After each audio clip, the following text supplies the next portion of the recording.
in the spiritual traditions.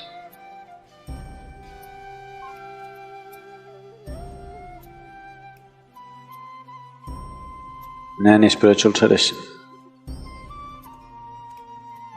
always Sangha, an association, or to be in the right kind of company has always been a very important part of one's growth. Because rarely are there human beings, just a small percentage, who, irrespective of where they are, they will still stay on course. All other human beings need support. If they're not in the right company, there's very little chance of them doing the right things. Unfortunately, that's a reality. It is not necessarily a misfortune, because what this means is they are open to influence. It is the responsibility of the social fabric to create the right atmosphere for every individual, to grow towards what is beautiful for the individual and for everybody else around him. But not always, or rarely, societies conduct this responsibility.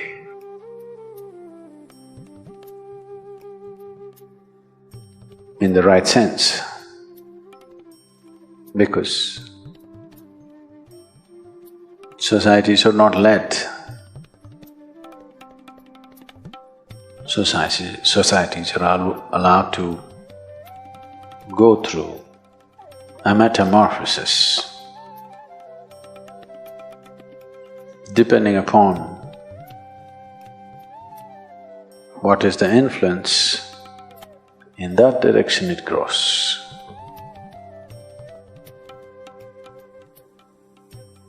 I don't know, I still don't want to believe it.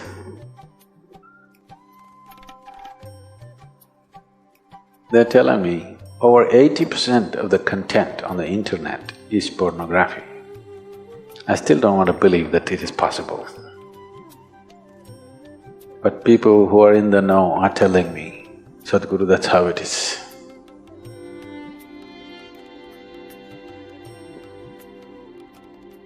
That's a sick world. 80% is a sick world, not a healthy world.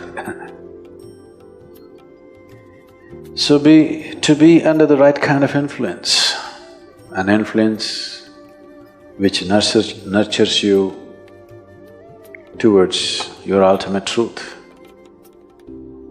an influence which gives you the necessary courage and strength to walk the path of integrity. Because with a weak sense of integrity, nobody is ever going to be spiritual. And this must be understood, that for bad things to hit you, it need not necessarily be aimed at you. If you just happen to be in the wrong type of ambiance, negative things can hit you.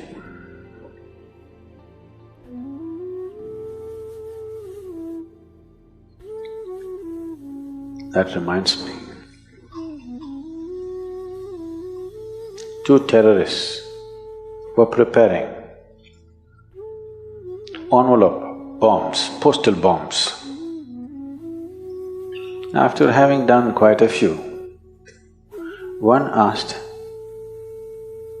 the other, have you filled enough? Do you think we have filled enough RDX into the envelopes? The other said, why don't you open it and see? He said, oh, it will explode if I open it. I said, you fool, it's not even addressed to you. It need not be addressed to you. You open the wrong can, it'll blow up in your face.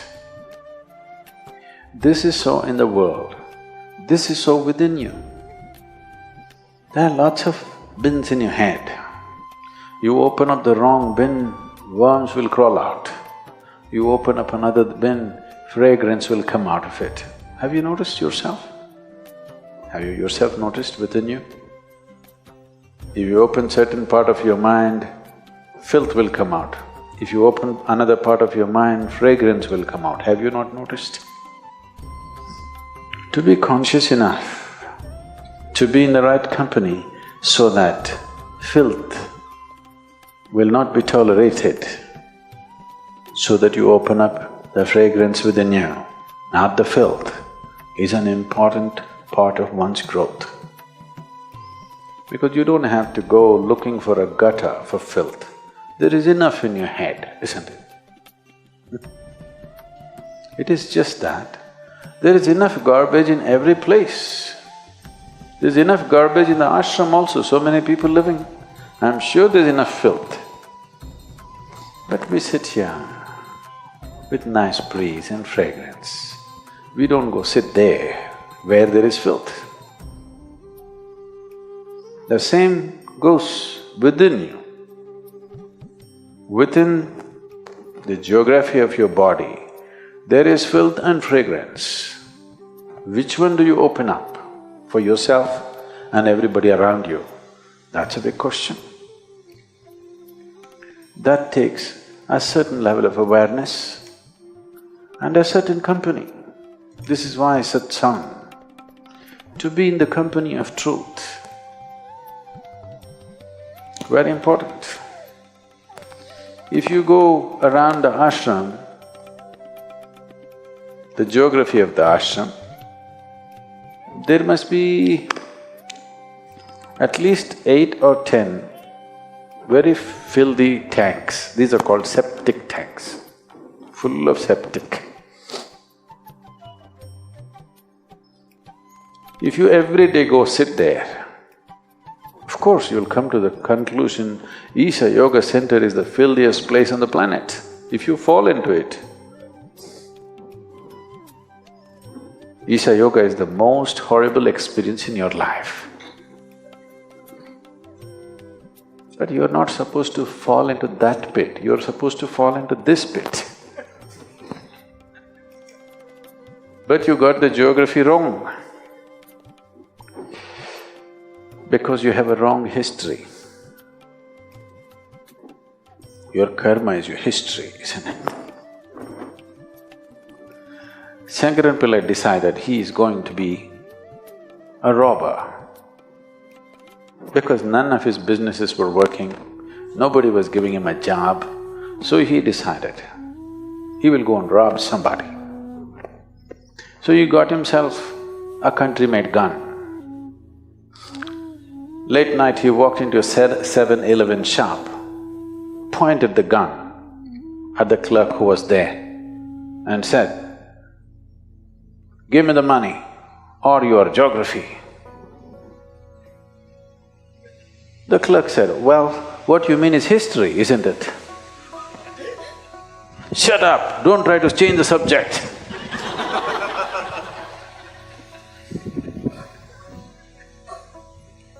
No, we are not talking about different subjects, there's only one subject, that's you. But you can either fall in this pit or that pit.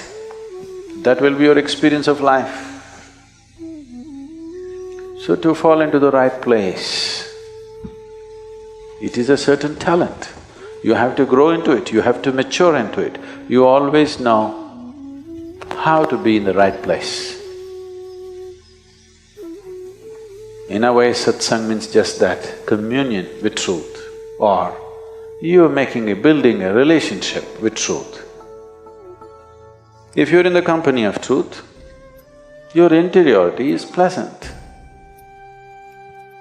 If your interiority is pleasant, naturally pleasant things come towards you. And you will also have a tendency to move towards pleasant things. If you make your interiority unpleasant, you will attract unpleasant things and you will also move towards unpleasant things. In the ashram, when you get a depression, where do you go and sit? But don't swim in the septic tank because you're in a bad mood. But usually this is the tendency. When you're in a bad mood, you will seek 5 other people who are in a bad mood. No, when you're in a bad mood, you must seek 5 people who are in a good mood, isn't it? No, but that's not the way. When you're in a black mood, you will seek 5 other people who are in the same mood, isn't it? That's just like going to the septic tank for a swim because you're depressed. Wrong way to handle life, that's all. I'm not saying you should not do it. Just not in your favor, that's all. It is just that you have become so self-sufficient, you don't need any enemies anymore in your life. That's a lot of self-sufficiency. So, spiritual process is another thing. To keep physiological cleanliness and psychological cleanliness is the first thing. Otherwise, spirituality will be a battle. It will not be, fragrance of a jasmine upon the spring breeze, no. It will be an uphill task, a battle, all the time a battle. A lot of people experience their life, particularly their spiritual life, as a battle because they do not maintain some fundamental discipline about the geography of their body and the geography of their psychological space. If these 2 things are not managed, everything will be a battle. Now, you happen to claim that you're spiritual, so that will also be a battle. That's the only way life can be. So, satsang means to make friends with truth. Truth is your friend, not falsehood. You start at whichever level of truth you know. You don't have to start at the ultimate truth, you cannot. However you understand truth, you start with that. You understand truth as, let's say, speaking truth, please start with that. You understand truth as being gentle to everything around you, start with that, it doesn't matter where you start. Whichever way you understand truth, you start from that and see how to take a step every day.